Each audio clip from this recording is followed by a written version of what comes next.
There was nothing we could do. We sat there, and in the first days we thought that we couldn't help anyone. So we were on our way with a mission to help, but we were arrested. We were in jail. We were doing nothing, and people were dying.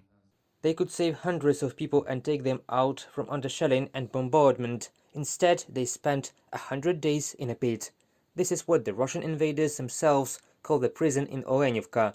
On March the 28th, volunteers were detained at the entrance to Mariupol. First, they were brought to a temporary detention center in Donetsk, and then to the 120th colony in the previously occupied Olenivka. In each cell there were so-called shells that replaced sleeping places. In some cells these shells were absent at all, and we, both men and women, had to sleep on the cold concrete floor. This cell, which was designed to hold 10 people, had an area of no more than 20 square meters and held 55 men at a time. They took turns sleeping. It was impossible to go to the toilet in this cell at all. There were about 800 people in the colony, volunteers say. There were more and more prisoners all the time. 150 grams of grey bread, a handful of pasta, and small fish was the daily ration of prisoners. They also gave a glass of water. Volunteers say that prisoners were beaten and tortured by electric shocks.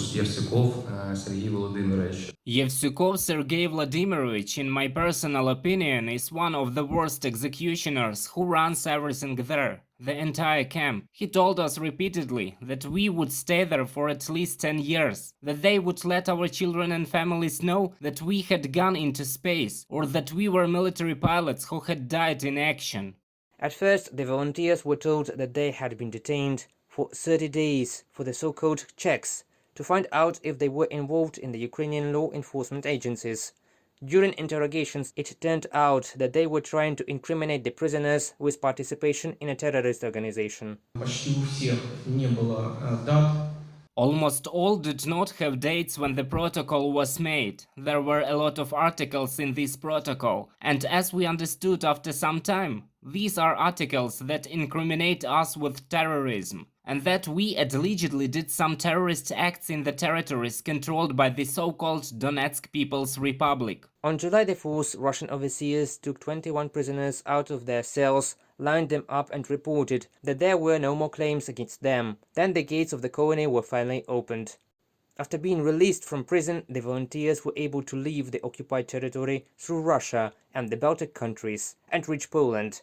Further, they plan to return to Ukraine and continue their volunteer activities in their homeland.